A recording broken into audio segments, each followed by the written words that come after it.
Hello everyone, extra knowledge में आपका स्वागत है। यहाँ पर आपको UP TET, C TET, super TET, UP triple SC और यूजीसी नेट से संबंधित प्रैक्टिस सेट मिलेंगे। आज हम आपके लिए लाए हैं समाजशास्त्र का प्रैक्टिस सेट नंबर 2। तो आइए शुरू करते हैं। Question number 1। वह व्यवस्था जो व्यक्तियों के व्यवहार को उनके आदेशक चरित्र के माध्यम से क्रमबद्ध और संरचित करती है, उसे किस शब्द के रूप में निरूपित किया जा सकता है? ऑप्शन ए एक संस्था के रूप में, ऑप्शन बी एक सामाजिक संरचना के रूप में, ऑप्शन सी एक सामाजिक व्यवस्था के रूप में, या ऑप्शन डी एक संस्कृति के रूप में। तो यहाँ पे आपका आंसर होगा ऑप्शन ए, एक संस्था के रूप में। तो आइए जानते हैं कि संस्था क्या होती है। संस्था शब्द का सर्वप्रथम प्रयोग स्पेंसर ने अपनी पुस्तक फर्स्ट प्रिंसिपल में किया था। समनर ने 1906 ईस्वी में अपनी पुस्तक फॉकवेज में संस्था का वैज्ञानिक और व्यापक अर्थ प्रस्तुत किया। उसके बाद M.E. बर्न्स ने अपनी पुस्तक सोशल इंस्टीट्यूट में संस्था का अर्थ प्रस्तुत किया। अब आइए जानते हैं कि संस्था होती क्या है। संस्था का अर्थ संगठन, कोई भी संगठन हो, वो कुछ मान्यता प्राप्त नियमों, प्रथाओं एवं रूढ़ियों या रीतियों पर आधारित होता है। इन प्रथाओं एवं नियमों को ही संस्था कहा जा सकता है। संस्था जो कि अमूर्त होती है, अतः हम कह सकते हैं कि एक संस्था किसी भी समाज के सभी संरचनात्मक तत्वों का एक योग है। और दूसरे शब्दों में, या बहुत ही सरल शब्दों में कहा जाए तो संस्था व्यक्तियों का एक समूहों के बीच संबंधों को नियंत्रित करने वाले नियम या कार्यविधियों की एक स्थायी स्वीकृति प्रतिमान है। मतलब जो, जैसे कि उदाहरण के रूप में ले लीजिए, परिवार, धर्म, राज्य, कानून, ये सभी जो हैं वो संस्था के ही उदाहरण हैं। मतलब परिवार के भी अपने कुछ नियम, रीतियाँ, प्रथाएं होती हैं और इन नियम, रीतियों या प्रथाओं के अनुसार ही परिवार के सभी लोग चलते हैं। तो परिवार एक हमारा हो गया संस्था। आई होप आपको समझ में आ रहा होगा। अब बढ़ते हैं अपने क्वेश्चन नंबर 2 की तरफ।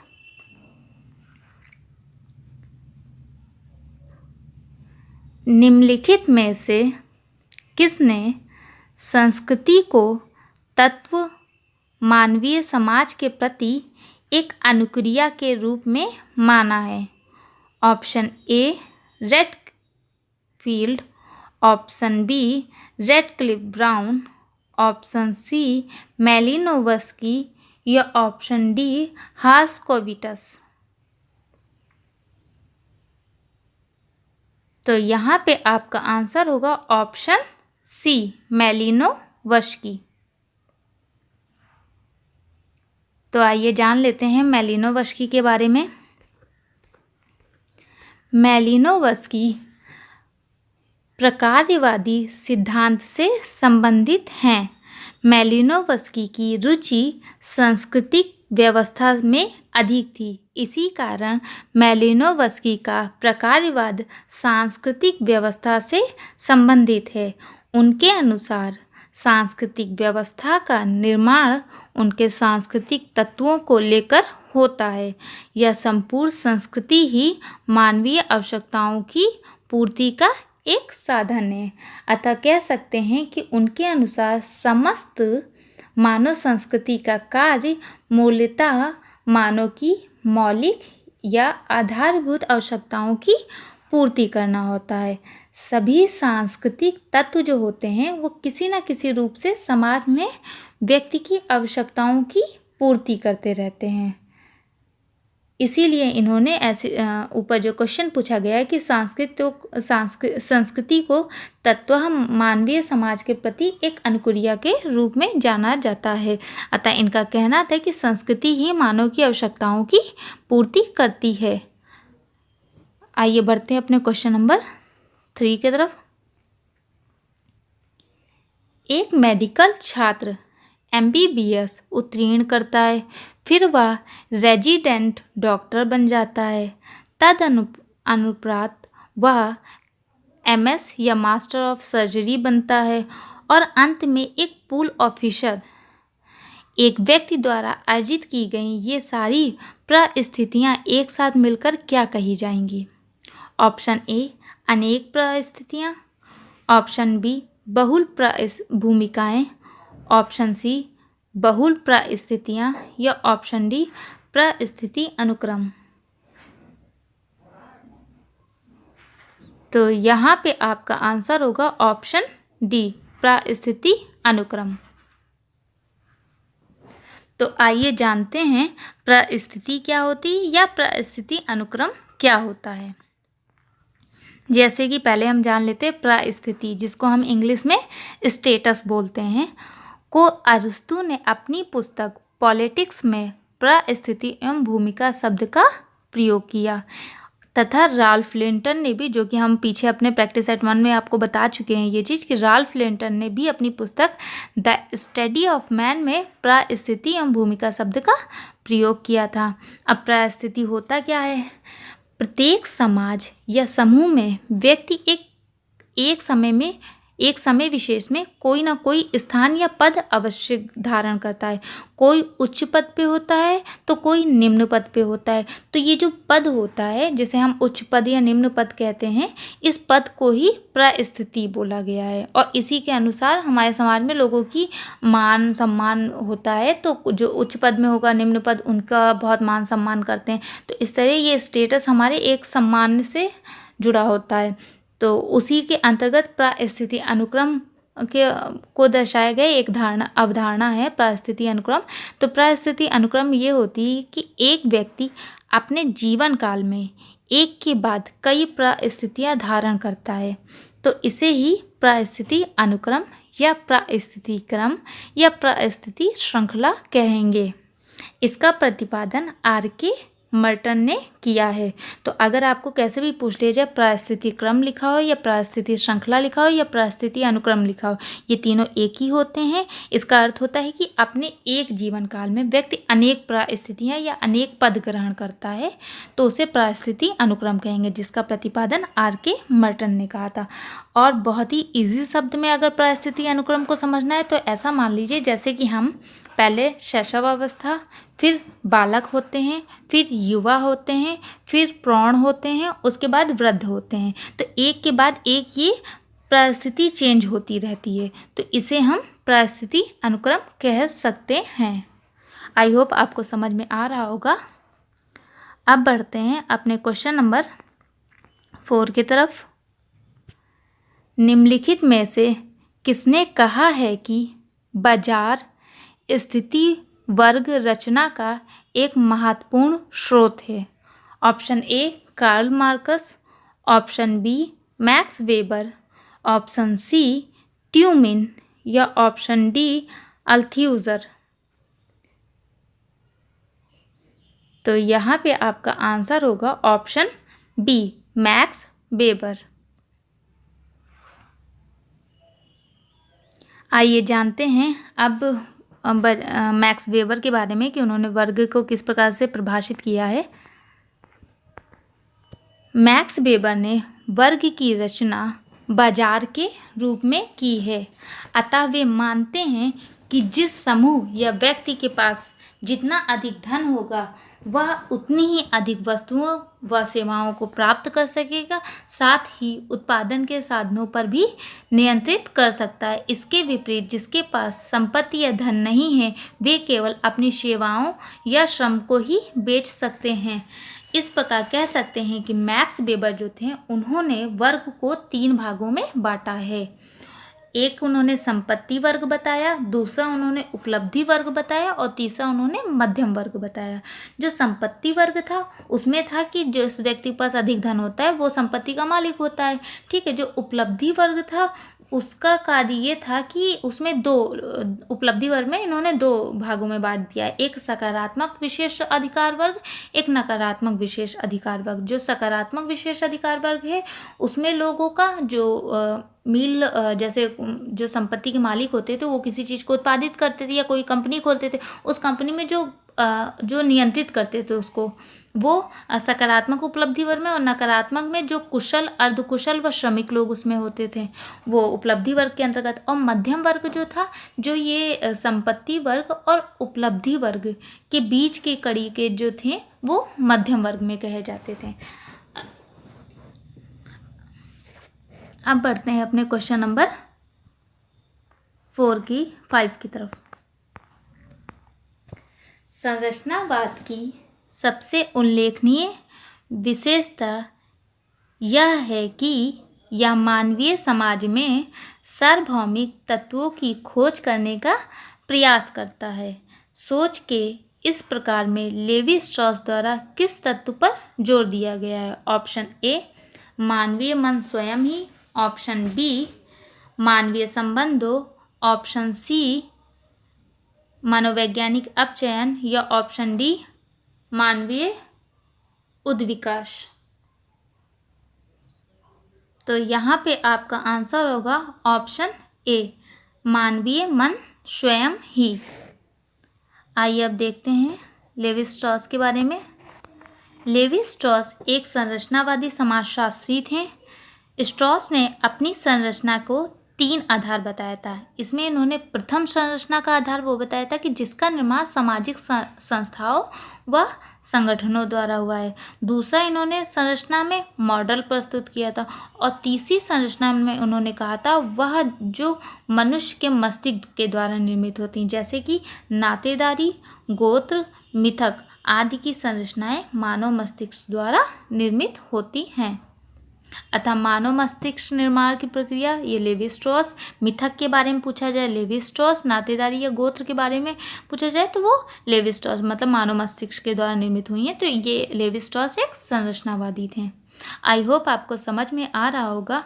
चलिए हम आगे बढ़ते हैं अपने क्वेश्चन नंबर 6 की तरफ। निम्नलिखित में से किसका प्रकार्यात्मक सिद्धांत सामाजिक, सांस्कृतिक और व्यक्तित्व व्यवस्थाओं पर आधारित है?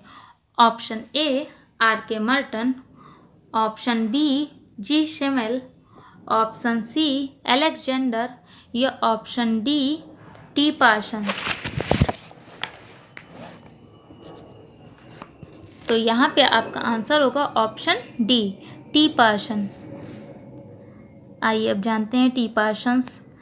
टी. पार्सन्स ने अपनी पुस्तक the structure of social action में सामाजिक व्यवस्था को बताया कि सामाजिक व्यवस्था तभी तक जीवित रह सकती है जब तक वह 4 प्रकार्यात्मक आवश्यकताओं की पूर्ति करती रहेगी, जो इस प्रकार है। नंबर 1 अनुकूलन, नंबर 2 लक्ष्य उपलब्धि, नंबर 3 एकीकरण, और नंबर 4 प्रतिमान अनुरक्षण। अतः उन्होंने बताया कि समाज में किसी भी चीज़ को, किसी भी इकाई को अगर जीवित रहना है तो सबसे पहले वह अनुकूलन, मतलब भौतिक, सामाजिक व सांस्कृतिक अनुकूलन बनाए रखे।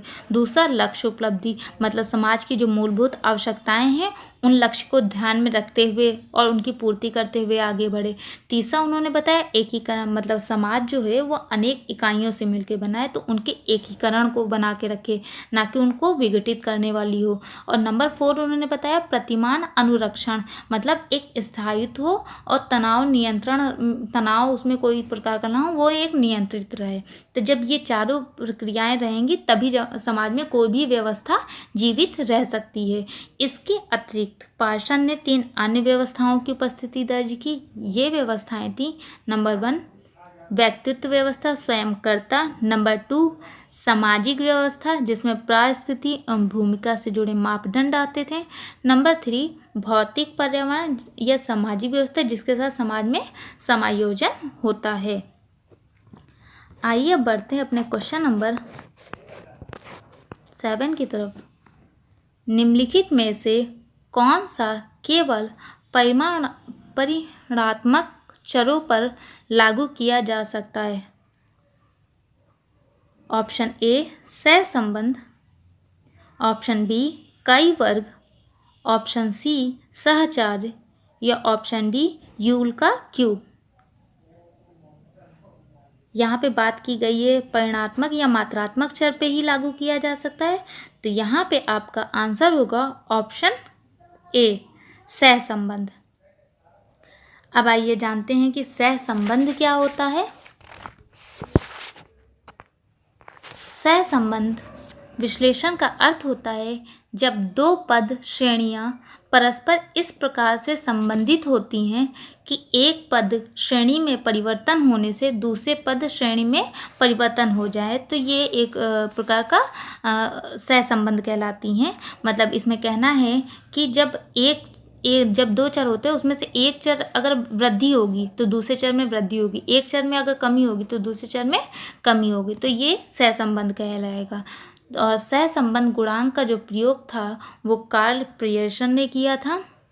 अगर ये पूछा जाए कि सहसंबंध गुणांक का किसने प्रयोग किया था, तो कार्ल पियर्सन ने किया था। और सहसंबंध का जो माप होता है वो सदैव +-1 के मध्य ही होता है। अब बढ़ते हैं अपने क्वेश्चन नंबर 8 की तरफ। जब एक चर गुणात्मक हो और दूसरा परिमाणात्मक हो मतलब मात्रात्मक हो, तो किस सार्थकता परीक्षण का उपयोग किया जा सकता है। ऑप्शन ए टी परीक्षण, ऑप्शन बी काई वर्ग, ऑप्शन सी सहसंबंध गुणांक या ऑप्शन डी प्रसरण। तो यहाँ पे आपका आंसर होगा ऑप्शन बी काई वर्ग। आइए जानते हैं काई वर्ग क्या होता है। अप्रचाल्य या नॉन पैरामीट्रिक परीक्षण में काई वर्ग परीक्षण एक प्रमुख विधि है। काई वर्ग जो कि ग्रीक भाषा से लिया गया है, इसका सर्वप्रथम प्रयोग कार्ल पियर्सन ने 1900 में किया था। देखिए ऊपर बताया सहसंबंध का भी कार्ल पियर्सन ने किया था और इसका काई वर्ग का भी कार्ल पियर्सन ने ही किया था। काई वर्ग में इसमें बताया गया है कि आवृत्तियों के अंतर के आधार पर अर्थापन करने का प्रयास है। काई वर्ग आवृत्तियों का अंतर तथा प्रत्याशित आवृत्तियों के अनुपात को प्रदर्शित करता है तथा इसका मान सदैव धनात्मक होता है। अब बढ़ते हैं अपने क्वेश्चन नंबर 9 की तरफ। आई होप हमारे लाए हुए क्वेश्चंस आपको समझ में आ रहे होंगे। अगर आपको समझ में आ रहे हैं तो please like, subscribe and share करिए। तो चलिए अब बढ़ते हैं अपने क्वेश्चन नंबर 9 की तरफ। अल्फ्रेड सूटज के अनुसार जीवन जगत या लेबन्सवेल्ट क्या है। ऑप्शन ए एक पवित्र जगत, ऑप्शन बी एक वैश्विक स्पेस, ऑप्शन सी एक शहरी कुविस्तार या ऑप्शन डी एक अंतर आत्मनिष्ठ जगत। तो यहाँ पे आपका आंसर होगा ऑप्शन डी एक अंतर आत्मनिष्ठ जगत। देखिए मैं आपको एक चीज़ और क्लियर कर दूँ, अधिकतर कन्फ्यूज़न होता है। जीवन जगत लाइफ वर्ल्ड के बारे में अल्फ्रेड सूटज ने बात की थी, और अगर जीवंत दुनिया की बात की जाए जीवन तो हैबरमास ने भी किया था। तो दोनों को बहुत ही क्लियरली समझ लीजिएगा। यहाँ पे हम आपको अल्फ्रेड सूटज के बारे में समझा देते हैं। अल्फ्रेड सूटज के प्रघटनाशास्त्र में प्रमुख 3 तत्व होते हैं। नंबर 1 जीवन जगत के बारे में उन्होंने बात की। नंबर 2 मतलब प्रघटनाशास्त्र से अल्फ्रेड सूटज संबंधित है, इन्होंने इसके अंतर्गत 3 तत्व बताए थे। एक जीवन जगत बताया जिसे लाइफ वर्ल्ड कहेंगे, दूसरा स्वाभाविक अभिवृत्ति जिसे नेचुरल एटीट्यूड कहेंगे, और तीसरा अंतर व्यक्तित्व या इंटर सब्जेक्टिविटी कहेंगे। तो अल्फ्रेड सूटज का जो विश्लेषण था का केंद्र था वो रोजमर्रा का जीवन विश्व रहा है। सूटज के अनुसार यह जीवन विश्व ऐसा अंतर वैश्विक द्विविधा युक्त जगत है जिसमें सामाजिक यथार्थता व पूर्वजों द्वारा निर्मित सामाजिक सांस्कृतिक संरचना एक साथ विद्यमान रहती है। मतलब इन्होंने बताया कि इनका जो जीवन जगत है उसके अंदर जो पूर्वजों के द्वारा निर्मित नियम और सामाजिक संरचनाएं हैं वो साथ साथ विद्यमान होकर आगे बढ़ता जाता है। अब बढ़ते हैं अपने क्वेश्चन नंबर 10 की तरफ, जो कि हमारा लास्ट क्वेश्चन है। किसका मत था कि वस्तुतः यह अप्रवासी नहीं अपितु अमेरिका में पैदा हुआ श्वेत था, जो उच्च अपराध दर के लिए मुख्यतः उत्तरदायी था? Option A Herman Mannheim, option B Gardner Rose, option C E.H. Sutherland या option D William F White. तो यहाँ पे आपका आंसर होगा ऑप्शन ए हरमन मैनहीम। आइए अब इसकी व्याख्या देख लेते हैं। हरमन मैनहीम एक अपराध शास्त्री थे, ठीक है, और ई सदरलैंड भी थे अपराध शास्त्री, उन्होंने भी इसी का अध्ययन किया था। लेकिन यहाँ पे बात हरमन मैनहीम की हुई है, तो पहले इनको समझ लीजिए। हरमन मैनहीम एक अपराध शास्त्री थे। इन्होंने अपनी पुस्तक कंपैरेटिव क्रिमिनोलॉजी मतलब तुलनात्मक अपराधशास्त्र में कहा है कि वस्तुतः यह अप्रवासी नहीं अपितु अमेरिका में पैदा हुआ श्वेत था, जो उच्च अपराध दर के लिए मुख्यतः उत्तरदायी था। अगर आपको हमारे लाए हुए क्वेश्चन समझ में आ रहे हैं तो प्लीज़ इसे शेयर कीजिए, सब्सक्राइब कीजिए एंड लाइक कीजिए। ऐसे ही हमारा मनोबल बढ़ाते रहिए, हम आपके लिए अच्छे अच्छे क्वेश्चंस लाते रहेंगे। Thank you.